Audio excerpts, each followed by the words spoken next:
El plato fuerte.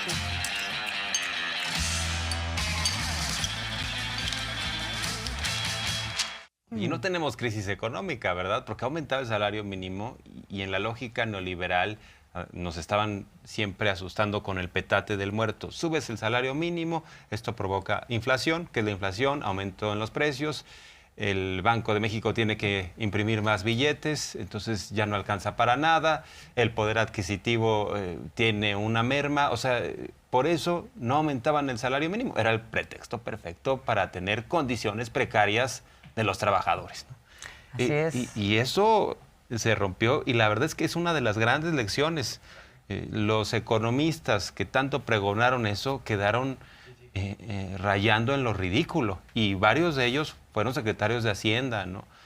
Como José Ángel Gurría, el que está haciendo el plan económico de la oposición, son de los que decían, no, ni le muevas al salario mínimo, déjalo por los suelos, porque si no provocas toda una crisis. Pues no pasó nada de eso. Fueron comparsas de un sistema de explotación.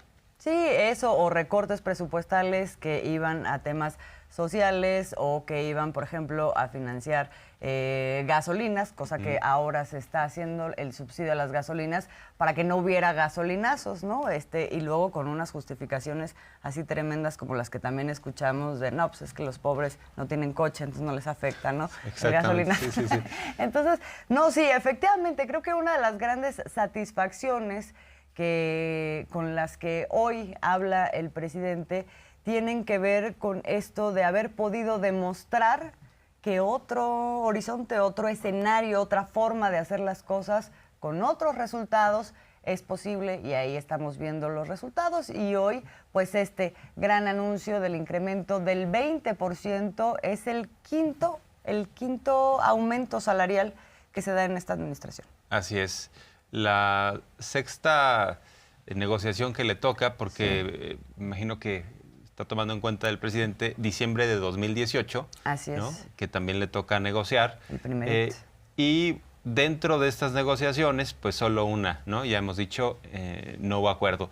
Pero bueno, pues también en ese sentido hace el agradecimiento a los empresarios, que de alguna manera, pues dijeron, claro, bueno, vamos a intentarlo y creo que hay que siempre remitirse a los resultados. Ahí está el poder adquisitivo en aumento y también como, por ejemplo, en el caso de los salarios de los trabajadores ante el IMSS, el promedio ya está en más de 16,000 pesos, ¿no? Mensuales. Sí, y también esta distinción que se hace con la Franja del Norte, que tiene un incremento mayor. Vamos a ver exactamente este anuncio que hace el presidente y cómo queda el salario mínimo a partir del 1 de enero. El incremento se lleva a cabo por consenso. Nos pusimos de acuerdo. El sector obrero, el sector empresarial y el sector público. Me ha tocado y ya para el próximo acuerdo va a corresponder a quien me sustituya en la presidencia, pero me tocaron 6 acuerdos para aumento en el salario. Y en 5 ocasiones, ya considerando lo de hoy, se logró por consenso. Solo en un año no participó el sector empresarial. Pero es un buen fin de nuestro gobierno el haber logrado este consenso. Yo voy hoy mismo a invitar a los representantes del sector obrero y del sector empresarial para que nos acompañen el lunes o el martes de la semana próxima, para que ellos expliquen sus razones. Bueno, pues ahí está, ¿eh? Hay que remitirnos a los datos y tenemos el historial, ¿no? A lo largo de esta administración. A ver, hay uno que es el historial de esta administración, cómo se ha ido elevando el salario mínimo, que pasó, ya lo estamos escuchando, de 88.36 en 2018, con un aumento a 102 2019, 123.22 2020, 141.70 2021, 2022 172.87 y ahora llegará, 2023 249. Que es para aplicarse en 2024, ¿no? Este es el que está por aplicarse, efectivamente. Pues ahí está, la tendencia positiva sin duda clarísima, ¿no? Y tenemos el comparativo con otras administraciones, con otros sexenios. Vale la pena mucho verlo porque ahora mostraban desde 1988 cómo, o sea, no solamente estamos hablando de la caída del poder adquisitivo, que ese es el poder de compra, sino la caída expresa del salario mínimo. Desde 1988 empieza a caer, ¿no? Durante el gobierno de Salinas de Gortari. Luego se queda 1996, estamos viendo cómo desde ahí hasta 2015 se estaciona, ¿no? Más o menos. Sí, todavía un poquito más, ¿eh? 2016 apenas, 2017 algo empieza de aumento, pero francamente se estacionó el salario mínimo. Así es. La política era ni le muevan. Sí, porque ve qué clase de aumentos, o sea, de 2015 a 2016, tiene 101 que pasó a 105, luego a 110, luego a 115, y ya lo que vemos a partir de 2018, pues es esto que le comentamos, ¿no? Cómo va subiendo, de manera que el poder adquisitivo ha ganado ya terreno en un 87%, casi 90% respecto a cómo inició en esta administración, y aún así, dice el presidente, pues se había perdido muchísimo, ¿no? Así es. Él le da una dimensión, porque una cosa es el aumento al salario mínimo, que eso es muy importante, pero otra cosa es la relación que esto tiene con el aumento de los precios, es decir, la inflación, y eso es pues lo que conocemos como poder adquisitivo, que es el poder de compra de la gente. Entonces hace esta dimensión el presidente de cómo estaba el poder adquisitivo en el momento en el que empezó a caer el salario mínimo y cómo se ha venido recuperando sin que se haya logrado de todas maneras pues subsanar lo que se perdió en el periodo neoliberal, pero pues por ahí es el camino, ¿no? ¿Y cómo puedes ejemplificar esto con cuánto te alcanza de kilos de tortilla con un salario mínimo? Es una manera muy clara, porque algunos dicen, no, aumenta el salario mínimo, pero a mí me alcanza para lo mismo o para menos. Bueno, vamos entonces revisando la realidad. ¿Para cuántos kilos de tortilla te alcanzaba antes? ¿Para cuántos te alcanza ahora? Y ahí verás que sí hay un aumento en el poder adquisitivo, lo que decías. Entonces vamos a ver, tenemos la equivalencia, es un byte del presidente, es la declaración.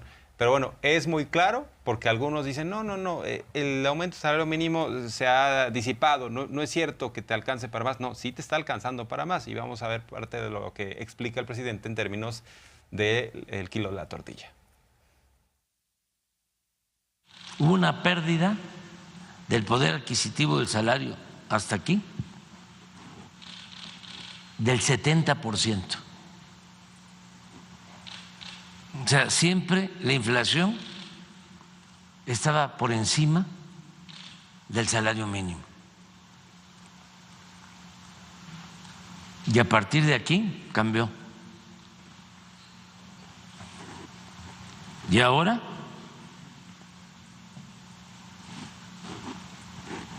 se va a ir todavía más arriba. ¿200 qué? 27,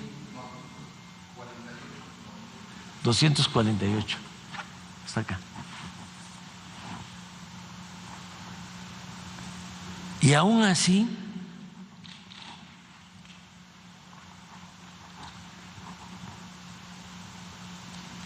aquí antes se llegaban a comprar con un salario mínimo como 50 kilos de tortilla. se cayó y aquí solo alcanzaba para 5,5 kilos. Y ahora, a pesar de todo este incremento, va a llegar a 12 kilos de tortilla. Nada más para tener una idea del daño que causaron los neoliberales a la economía popular. Por eso, solo siendo masoquista se estaría pensando en que regresen. Oye, hasta China tiene mayor aumento al salario mínimo que México, y uno de los cuentos que decían es que no van a querer venir los inversionistas, ¿no? No, si quieren venir, ¿cómo no? El nearshoring y todo esto, pero... Pagando poquito. Pagando poquito, por supuesto, pero es uno de los equilibrios. Fue un pretexto para que hubiera todavía una mayor distancia y lo que nos marca la desigualdad, ¿no? La diferencia entre quienes amasaron mucho y las mayorías que tenían muy poco. Fue también pues una de las políticas que era la punta de lanza para que existiera un divorcio muy claro, ¿no? Entre unos y otros, y bueno, pues ahora hay que irlo corrigiendo, que además, pues bien lo dices, no es un tema de este sexenio, fueron varios de abandono. Sí, muchos de abandono, de dejarle libre a las empresas, a la inversión extranjera o a la mexicana, pues qué hacer con el pago, por ejemplo, del trabajo, y donde en eso era lo que era competitivo. México ahora es una política pues que se ha venido transformando, se habla de mano de obra calificada y bueno, otras cosas también han sucedido, como estrictamente incluso los acuerdos que se llegan a través de tratados de libre comercio, en donde esta parte laboral pues tiene que ser garantizada en todos los países que están incluidos en el tratado, incluso México, evidentemente, ¿no? Entonces, bueno, pues hay otra mentalidad, otra forma de instrumentar políticas que sí son de desarrollo, pero que también, o sea, de desarrollo económico y en lo macro, pero que también tienen que ser pues para el bienestar, ¿no? De la población. Entonces, bueno, ese es un tema. Otro tema que ya veíamos que tiene que ver también con el desarrollo, y particularmente el desarrollo del sureste en este momento, es la inauguración del aeropuerto de Tulum, a donde ya se está trasladando el presidente, y hoy el general Vallejo pues ya nos informa los términos en los que se da este inicio de operaciones de este nuevo aeropuerto. Bueno, basta agregar que el aeropuerto está listo para funcionar. El operador será una unidad administrativa del Grupo Aeroportuario, Ferroviario y de Servicios Auxiliares y Conexos Olmeca Maya Mexica, Sociedad Anónima de Capital Variable, que es una empresa estatal mayoritaria sectorizada a la Secretaría de la Defensa Nacional. El administrador es el general de grupo, piloto aviador, Javier Campillo, que a partir de hoy ya habrá vuelos nacionales. Se tienen contemplados 5 vuelos diarios, 3 de Viva Aerobús y 2 de Aeroméxico. Y la empresa, la aerolínea mexicana, se está contemplando que inicie operaciones el 26 de diciembre. Adicionalmente, por lo que refiere a las aerolíneas internacionales, estas empiezan operaciones el día 28 de marzo. La Agencia Federal de Aviación Civil ya le autorizó a aerolíneas como United Airlines, Delta Airlines, Spirit y también a la American Airlines, vuelos desde y hacia el aeropuerto de Tulum, que vienen desde lugares como Atlanta, Los Ángeles, Chicago, Denver, Miami, Houston, Dallas, etcétera.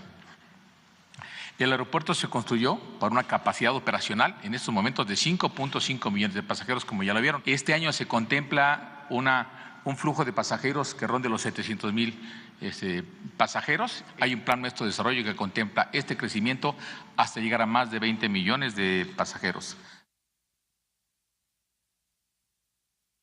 Por mandato presidencial, el 1 de octubre del 2020, la Secretaría de la Defensa Nacional, a través del Cuerpo de Ingenieros del Ejército, inició los trabajos de planeación y diseño para construir un aeropuerto internacional en Tulum que llevase por nombre Felipe Carrillo Puerto.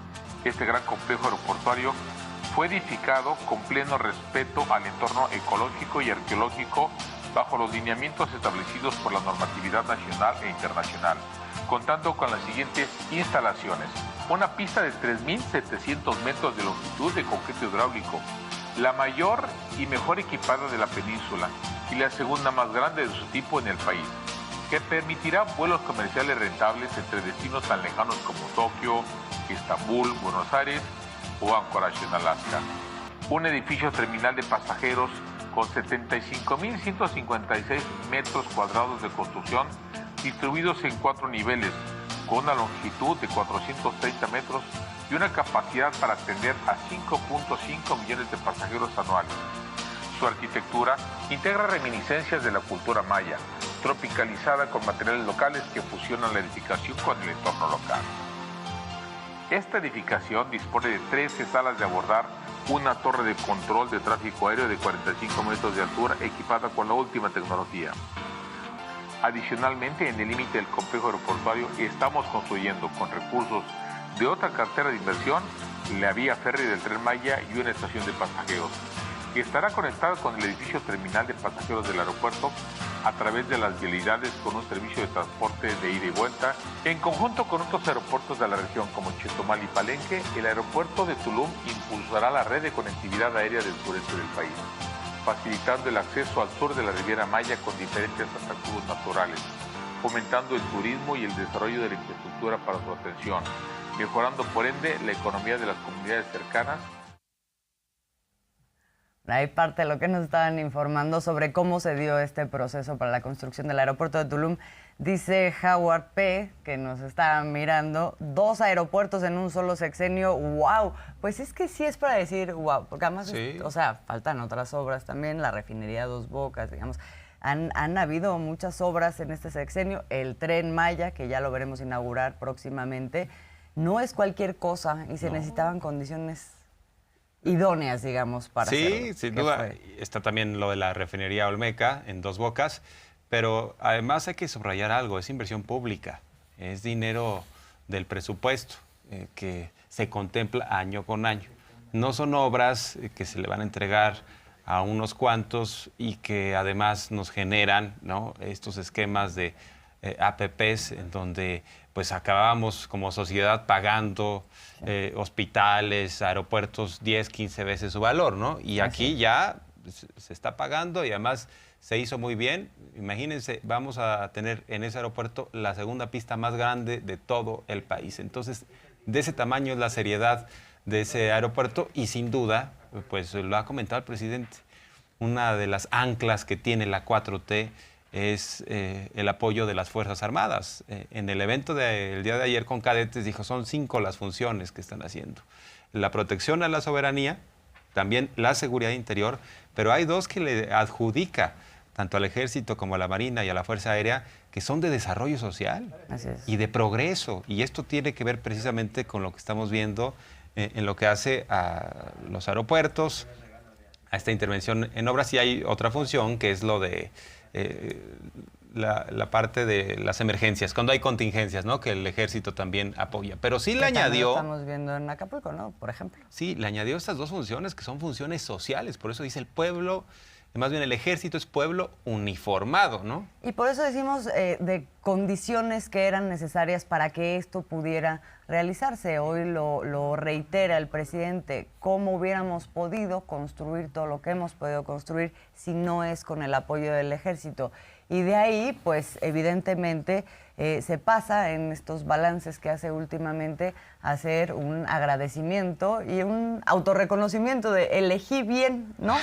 Quienes quedaban al frente de Marina, quien quedaba al frente de la Secretaría de Defensa Nacional, y les agradece ampliamente, no solamente a ellos, sino a todo el cuerpo de las 2 instituciones por todo lo que se ha logrado en este sexenio. Ya cuando gano, pues ya tengo que decidir quién iba a ser secretario de Marina y quién secretario de la Defensa. O sea, hice una investigación en Marina y en Defensa.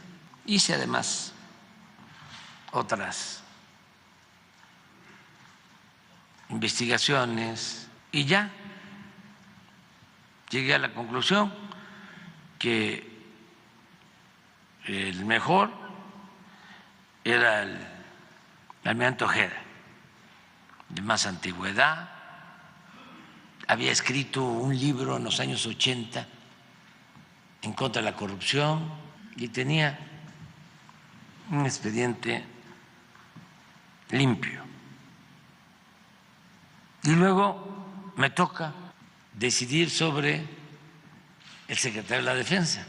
El caso es que en completa libertad decido que el que podía ayudarme en esta nueva etapa era el general Luis Crescencio Sandoval González, que no nos conocíamos, pero que mandé a aplicar, aunque yo hice las preguntas, hasta cuestionarios, y en todos los cuestionarios aparecía como un hombre de las Fuerzas Armadas incorruptible. Lo puedo decir porque siempre digo lo que pienso y la vida pública tiene que ser cada vez más pública. El caso es de que ya decido de que va a ser el general Luis Crescencio. Además estoy muy satisfecho porque me ha ayudado mucho, igual que el almirante Ojeda. No me equivoqué. No nos equivocamos. Y yo quiero aquí hacerle un agradecimiento al general secretario Luis Crescencio Sandoval González, porque nos ha respaldado mucho todas las Fuerzas Armadas. Lo mismo puedo decir del almirante Ojeda, secretario de Marina. Son dos instituciones del Estado mexicano que cumplen misiones muy importantes.